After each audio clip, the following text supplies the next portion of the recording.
तो ये gaming PC build सिर्फ मैंने बिल्ड किया है 40,000 में, वो भी RX 6600 ग्राफिक कार्ड के साथ में। और ये पीसी आपको आराम से GTA 6 जैसा गेम भी खिलवा देगा। और ये अब तक का सबसे सस्ता पीसी बिल्ड होने वाला है जो GTA 6 जैसे गेम को आराम से रन कर पाएगा। सिर्फ GTA 6 ही नहीं, आप इस पीसी पर और भी कई सारे मॉडर्न AAA टाइटल गेम खेल पाओगे। वहीं अगर आप इस पीसी पर 4 के लेवल की रेटिंग करने का सोच रहे हो तो वो भी आप आराम से कर सकते हो इस पीसी पर। तो अब बात कर लेते हैं कि मैं इस पीसी के अंदर पार्ट्स कौन कौन से यूज करने वाला हूँ। और मैं इस पीसी बिल्ड के अंदर आपको दो पीसी बिल्ड के कंपोनेंट रिकमेंड करूंगा। एक DDR4 बेस्ड प्लेटफॉर्म होगा और एक DDR5 बेस्ड प्लेटफॉर्म होगा। दोनों में बस खाली 6000 रुपए का डिफरेंस है। जो DDR4 वाला पीसी बिल्ड रहेगा उसके अंदर आप ज्यादा कुछ अपग्रेड नहीं कर पाओगे। वहीं अगर आप DDR5 वाला पीसी बिल्ड करते हो तो आप उसको फ्यूचर में अपग्रेड भी कर पाओगे। कल को आप अपना प्रोसेसर भी आप उसके अंदर आराम से अपग्रेड कर सकते हो, क्योंकि इसके अंदर आपको B760 मदरबोर्ड देखने को मिल जाएगा। तो मैं तो आपको रिकमेंड करूंगा कि आप 6000 एक्स्ट्रा देके आप DDR5 बेस्ड पीसी बिल्ड कर लो। वहीं अगर आपका बजट सिर्फ 40,000 है तब मैं आपको रिकमेंड करूंगा कि आप DDR4 प्लेटफॉर्म के साथ में जा सकते हो। और दोनों ही पीसी बिल्ड के सारे कंपोनेंट का बाय लिंक डिस्क्रिप्शन में मिल जाएगा, आप लोग वहां से बाय कर सकते हो। तो प्रोसेसर मैं यूज करने वाला हूँ i5 का 12400 प्रोसेसर। और ये प्रोसेसर अंडर 9K के बजट में सबसे बढ़िया प्रोसेसर होने वाला है, जो कि बजट में रह के आपको 1440p लेवल का गेमिंग और 4K की रेटिंग आराम से करवा देगा। इवन आप इस प्रोसेसर के ऊपर स्ट्रीमिंग भी आराम से कर पाओगे। इवन मैं खुद पिछले 1 साल से यही प्रोसेसर अपने मेन पीसी के अंदर यूज कर रहा हूँ। और ये जो आप वीडियो देख रहे हो ना, वो भी इसी प्रोसेसर से एडिट हुई है। वहीं अगर मैं इस प्रोसेसर के स्पेक्स के बारे में बात करूँ तो इस प्रोसेसर के अंदर आपको 6 कोर 12 थ्रेड देखने को मिल जाएंगे। और वहीं अगर मैं इसके प्रोसेसर के बेस और बूस्ट फ्रीक्वेंसी के बारे में बात करूँ तो इसका बेस फ्रीक्वेंसी है 2.50 गीगाहर्ट्ज और बूस्ट फ्रीक्वेंसी है 4.40 गीगाहर्ट्ज। बाकी ये प्रोसेसर एफ सीरीज का है तो आपको एक्सटर्नल ग्राफिक कार्ड लगाना पड़ेगा, तभी आपका पीसी आपको डिस्प्ले देगा। तो अब बात कर लेते हैं मैं इस पीसी के अंदर मदरबोर्ड कौन सा यूज करने वाला हूँ। तो मैं आपको दो मदरबोर्ड रिकमेंड करूंगा, एक DDR4 और एक DDR5 वाला मदरबोर्ड। तो जो बंदे DDR4 वाला बिल्ड कर रहे हैं वो DDR4 वाला मदरबोर्ड ले सकते हैं, और जो बंदे DDR5 वाला बिल्ड कर रहे हैं वो DDR5 वाला मदरबोर्ड ले सकते हैं। तो मैं DDR4 के लिए जो मैं मदरबोर्ड यूज करने वाला हूँ वो है गीगाबाइट का X610 मदरबोर्ड। और आप इस मदरबोर्ड पर i5 12400F तक का प्रोसेसर आराम से लगा सकते हो। उसके ऊपर का मैं रिकमेंड नहीं करूंगा क्योंकि फुल पोटेंशियल पे वर्क नहीं करेगा आपको प्रोसेसर। वहीं अगर मैं इस मदरबोर्ड के फीचर्स के बारे में बात करूं तो इस मदरबोर्ड के अंदर आपको 2 रैम स्लॉट देखने को मिल जाएगा और ये DDR4 रैम को ही सपोर्ट करता है। और स्टोरेज के लिए आपको एक Gen 3 NVMe M.2 का स्लॉट देखने को मिल जाएगा। और ग्राफिक कार्ड के लिए आपको एक PCIe स्लॉट देखने को मिल जाएगा, वो भी Gen 4 वाली। बाकी इस मदरबोर्ड के अंदर आपको इनबिल्ट वाईफाई या फिर ब्लूटूथ का सपोर्ट देखने को नहीं मिलेगा, तो इसके लिए आपको अलग से डोंगल खरीदना पड़ेगा। तो अब बात करें तो मैं DDR5 बिल्ड वालों को कौन सा मदरबोर्ड रिकमेंड करूंगा। तो DDR5 बिल्ड वालों को मैं रिकमेंड करूंगा Asus का AYW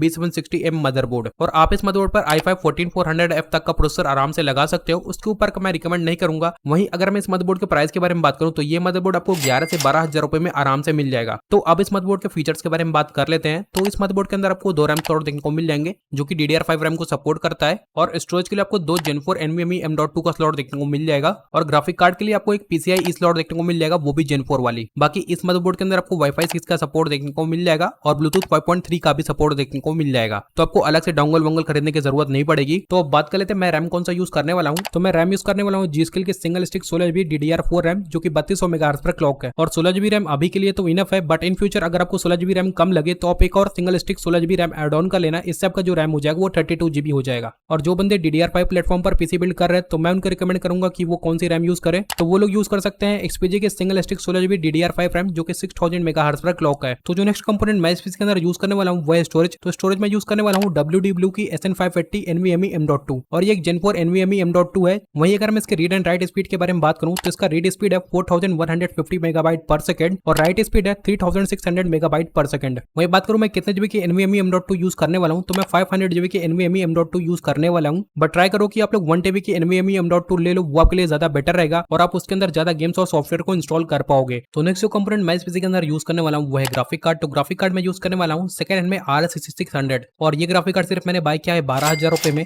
और आप लोग चिंता मत करना, मैं आप लोग को आगे वीडियो में बता दूंगा कि ये ग्राफिक कार्ड मैंने कहां से बाय किया, तो आप लोग भी यही सेम ग्राफिक कार्ड वहां से बाय कर सकते हो। वहीं अगर मैं इस ग्राफिक कार्ड के स्पेक्स के बारे में बात करूं तो इस ग्राफिक कार्ड के अंदर आपको 8GB VRAM देखने को मिल जाती है जो कि 1080p गेमिंग के लिए इनफ होती है। अब जो बंदे सेकंड हैंड ग्राफिक कार्ड नहीं बाय करना चाहते हैं तो मैं उनको रिकमेंड करूंगा कि आप न्यू में RX 6600 ले लो और वो ग्राफिक कार्ड आपको न्यू में 17 से 18,000 रुपए में आराम से मिल जाएगा। वहीं अगर आप ग्राफिक कार्ड के ऊपर मोटा पैसा खर्चा करना चाहते हो तब तो मैं आपको रिकमेंड करूंगा कि आप न्यू में बाय कर लो RTX 5060 और ये ग्राफिक कार्ड आपको 1440p लेवल का गेमिंग आराम से करवा देगा। प्लस इस ग्राफिक कार्ड के अंदर आपको DLSS 4 का भी सपोर्ट देखने को मिल जाएगा, तो आपको गेम के अंदर FPS भर भर के देखने को मिल जाएंगे। बाकी इन सारे ग्राफिक कार्ड का बाय लिंक आपको डिस्क्रिप्शन में मिल जाएगा, आप लोग वहां से बाय कर सकते हो। तो अब बात कर लेते हैं इन सारे ग्राफिक कार्ड को रन करने के लिए कितने वाट की पावर सप्लाई की जरूरत पड़ेगी। तो अगर आप RX 6600 जैसा ग्राफिक कार्ड यूज करने वाले हो तब तो मैं आपको रिकमेंड करूंगा कि आप 550 वाट की पावर सप्लाई ले लो। वैसे ये ग्राफिक कार्ड चलने को तो 450 वाट की पावर सप्लाई पे भी चल जाएगा, बट थोड़ा सा सेफर साइड रहो, 550 वाट की पावर सप्लाई ले लो, वो आपके लिए ज्यादा बेटर भी रहेगा। और आप इस पावर सप्लाई के ऊपर RTX 5060 जैसा ग्राफिक कार्ड भी आराम से चला पाओगे। बट अगर आप थोड़ा और फ्यूचर प्रूफ रहना चाहते हो तब तो मैं आपको रिकमेंड करूंगा कि आप 650 वाट की पावर सप्लाई ले लो और ट्राई करना कि आप रिप्यूटेड ब्रांड की पावर सप्लाई लेना। फॉर एग्जांपल कॉर्सियर हो गया, कूलर मास्टर हो गया, ये सारे ब्रांड की पावर सप्लाई जल्दी खराब नहीं होते हैं। तो नेक्स्ट और जो लास्ट कंपोनेंट मैं इस पीसी के अंदर यूज करने वाला हूँ वो है कैबिनेट। तो कैबिनेट में यूज करने वाला हूँ फिंगर्स का 3D विजन M2 कैबिनेट। तो ये एक मिनी कैबिनेट है जिसके अंदर आप M80X या फिर मिनी ITX तक के मदरबोर्ड लगा सकते हो। आप जरूर नहीं कि आप यही कैबिनेट यूज करो, आप कोई दूसरा कैबिनेट भी यूज कर सकते हो। तो मैं कुछ बढ़िया कैबिनेट का लिंक डिस्क्रिप्शन में दे दिया हूं, तो आप उन सारे कैबिनेट को चेकआउट कर सकते हो। तो यहाँ पर हमारा पीसी बिल्ड कंप्लीट हो जाता है। तो अब बात करते हैं कि ये पीसी बिल्ड मैंने कहां से बाय किया है। तो ये पीसी मैंने बाय किया pcgears.in से, और इस वेबसाइट पर आपको हर तरह के प्री बिल्ड पीसी देखने को मिल जाएंगे। सिर्फ प्री बिल्ड पीसी नहीं, आपको इस वेबसाइट पर सेकंड हैंड ग्राफिक कार्ड भी देखने को मिल जाएंगे, वो भी बहुत कम प्राइस में। वहीं अगर आप अपने पीसी के लिए कोई सेपरेट कंपोनेंट बाय करने का सोच रहे हो तो यहाँ पर आपको हर तरह के सेपरेट कंपोनेंट मिल जाएंगे। फॉर एग्जाम्पल प्रोसेसर हो गया, मदरबोर्ड हो गया, रैम हो गया, ये सब कुछ आप सेपरेट भी बाय कर सकते हो, वो भी बहुत कम प्राइस में। और जिनको नहीं पता है तो ये वेबसाइट गेमर पैराडाइज वालों का है, तो आप इनके वेबसाइट से भी ऑर्डर कर सकते हो, या फिर मैं आपको इनका कॉन्टैक्ट डिटेल भी दे रहा हूँ, तो आप उनसे डायरेक्टली कॉन्टैक्ट करके भी बाय कर सकते हो। बाकी इनका व्हाट्सएप ग्रुप भी है जहां पर सेकंड हैंड ग्राफिक कार्ड और सेकंड हैंड पीसी कंपोनेंट के डील बहुत तगड़ी आती रहते हैं, तो उस व्हाट्सएप ग्रुप को ज्वाइन करना मत भूलना। तो जो सबसे पहले टेस्ट मैं इस पीसी के ऊपर रन करने वाला हूँ वो है एडिटिंग टेस्ट, और एडिटिंग के लिए मैं सॉफ्टवेयर यूज करने वाला हूँ फिल्मोरा 14 का, और इसके टाइमलाइन पर जो फुटेज है वो 4K 60 FPS की फुटेज है। तो अब यहाँ पर मैंने इस पीसी पर 1 मिनट का शॉर्ट वीडियो एडिट किया है। वही बात करूँ इस शॉर्ट वीडियो को एडिट करने में मेरा कैसा एक्सपीरियंस रहा है, तो यार 4K 60 FPS की फुटेज होने के बाद में मुझे टाइमलाइन में बिल्कुल भी लैग देखने को नहीं मिला है, एकदम स्मूथ हमारा टाइमलाइन रहा है। तो अगर आप इस पीसी पर 4K लेवल का एडिटिंग करने का सोच रहे हो तो वो आप आराम से कर सकते हो। इवन मेरी खुद यूट्यूब पे सारे वीडियोस इसी प्रोसेसर पे एडिट होती हैं, और मैं खुद पिछले 1 साल से ये प्रोसेसर यूज कर रहा हूँ, तो अभी तक तो मेरे को कोई प्रॉब्लम नहीं आई है। तो अब वो टाइम आ चुका है जिसका आप लोग इतनी देर से वेट कर रहे हो, मतलब मैं इस पीसी के ऊपर गेमिंग टेस्ट करने वाला हूँ। तो जो सबसे पहला गेम मैं रन करने वाला हूँ वो एक एंड्रॉइड गेम होने वाला है, आप लोगों ने गेस भी कर लिया होगा, तो वो गेम है फ्री फायर। तो इस गेम को मैं रन करने वाला हूँ 1080p अल्ट्रा ग्राफिक्स पर, और लगे हाथ आप लोग मेरे इम्यूलेटर का सेटिंग भी देख लो। और वहीं बात करूँ इस गेम को मैंने कौन से इम्यूलेटर पर रन किया, तो इस गेम को मैं रन किया एंड्रॉइड पाई 64 बिट पर। तो अभी यहाँ पर मैंने एक फुल मैप गेम स्टार्ट कर दिया है, और स्टार्टिंग में हमें 150+ FPS देखने को मिल रहे हैं। तो अभी नीचे उतरते हैं, फिर देखते हैं हमें कितने FPS देखने को मिलते हैं। और यार नीचे उतरने के बाद भी हमें 100+ FPS देखने को मिल रहे हैं, और बिल्कुल भी मेरे को गेम के अंदर लैग या फिर फ्रेम ड्रॉप देखने को नहीं मिला है। तो अगर आप इस पीसी पर फ्री फायर जैसा गेम खेलना चाहते हो तो वो भी आप आराम से खेल सकते हो। तो नेक्स्ट गेम मैंने रन किया वैलोरेंट, और इस गेम को मैंने रन किया 1080p हाई ग्राफिक्स पर, और इस ग्राफिक सेटिंग पे आप आराम से 200+ FPS अचीव कर सकते हो। और ये गेम एक सीपीयू इंटेंसिव गेम है, तो जितना आपका सीपीयू बेटर रहेगा उतना बेटर आपको FPS देखने को मिलेगा। बाकी मेरे को गेम के अंदर लैग या फिर फ्रेम ड्रॉप देखने को नहीं मिला है। तो अगर आप इस पीसी पर वैलोरेंट जैसा गेम खेलना चाहते हो तो वो भी आप आराम से खेल सकते हो। तो नेक्स्ट गेम मैं रन करने वाला हूँ फॉर्जा होराइजन 5, और इस गेम को मैंने रन किया 1080p एक्सट्रीम ग्राफिक्स पर,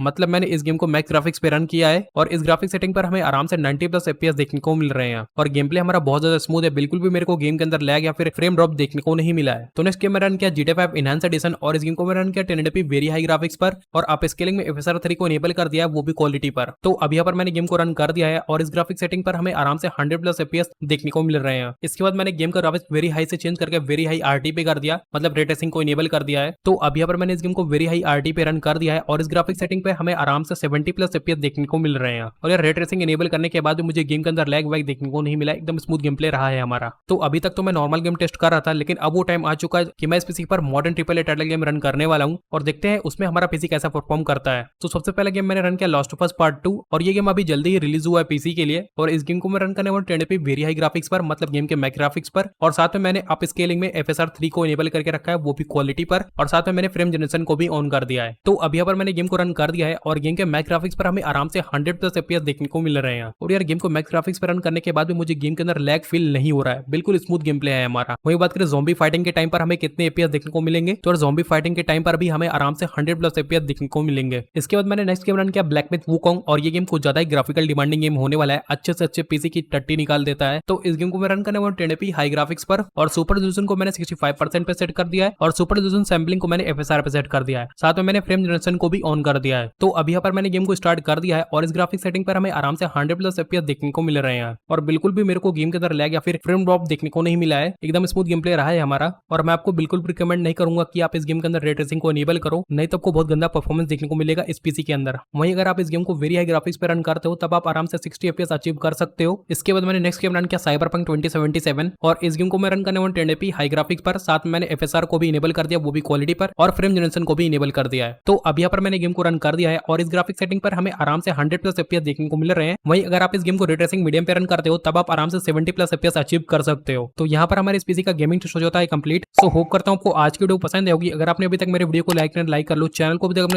सब्सक्राइब कर लो, क्योंकि मैं इसी तरह से इंटरेस्टिंग कंटेंट लाता रहता हूँ। बट फिर भी अगर आप कोई कंफ्यूजन है तो आप मेरे को कमेंट बॉक्स में पूछ सकते हो, वहाँ पे मैं एक्टिव रहता हूँ। और हो सके तो आप मेरे को इंस्टा पे भी फॉलो करना है, वहाँ पे भी मैं एक्टिव रहता हूँ। तब तक के लिए टाटा गुड बाय, मिलता है और किसी वीडियो के साथ।